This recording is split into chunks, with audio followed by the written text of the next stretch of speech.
Welcome to Gibraltar Heritage Trust Garden Oasis. Over the weekend, a major forest fire occurred across the bay in Spain.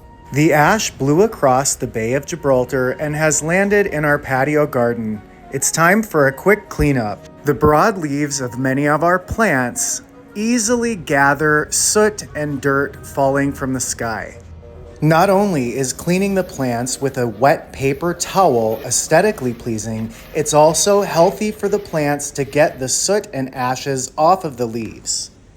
Another beautiful item that we have in the patio garden is this safe. I took a brush and lightly swept off the ashes. Unfortunately, natural disasters are unavoidable. However, keeping our garden oasis clean and our plants healthy are very important to us at Gibraltar Heritage Trust.